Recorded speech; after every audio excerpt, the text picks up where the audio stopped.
vers le milieu de vie, quand on traverse ce qu'on appelle la crise du milieu de vie, les gens, en traversant certaines souffrances, certaines crises, ils commencent à tourner le regard vers soi. Ils commencent, certaines, pas tout le monde évidemment, mais avec au nouveau toutes les questions existentielles qui commencent à remonter à la surface, toutes les questions qu'on se posait dans l'adolescence souvent et qui sont après été un peu oubliées, refoulées. Et au nouveau, toutes ces questions-là qui reviennent, qui je suis, quel est le sens de ma vie, à quoi je suis appelée dans cette vie-là, qu'est-ce qui m'habite dans la profondeur.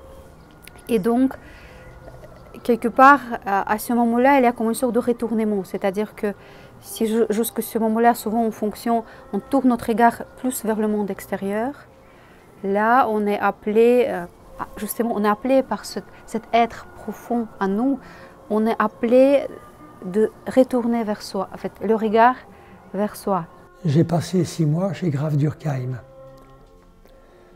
Il y avait à cette époque-là une 60aine de thérapeutes qui travaillaient à plein temps dans le centre de Rutte.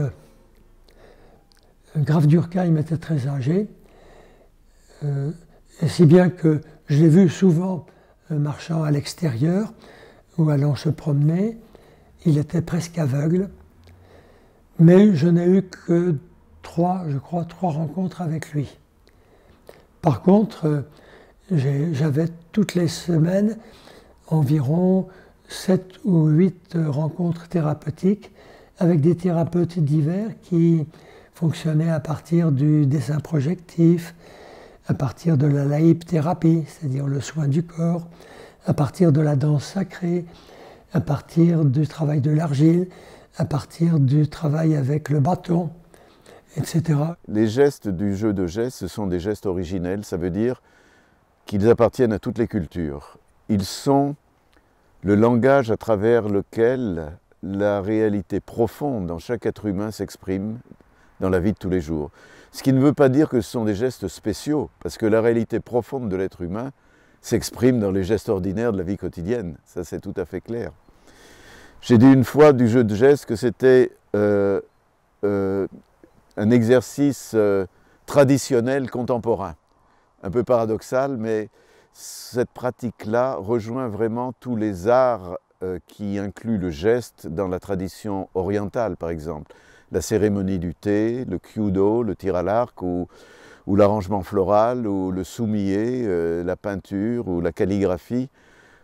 Le jeu de gestes est un chemin vers l'unité, vers la reconnaissance de notre unité indissociable. Même si parfois on se sent séparés, nous ne le sommes pas, nous ne pouvons pas l'être. Quand on commence à tourner ce regard vers soi-même, c'est un peu comme, moi je compare ça souvent comme, on doit traverser une porte. Une porte, on peut l'appeler une porte initiatique, mais en fait, le porte pour rentrer dans notre labyrinthe intérieur. Notre labyrinthe intérieur, qu'on ne connaît pas évidemment, qu'il y a plein différents obstacles dans ce labyrinthe,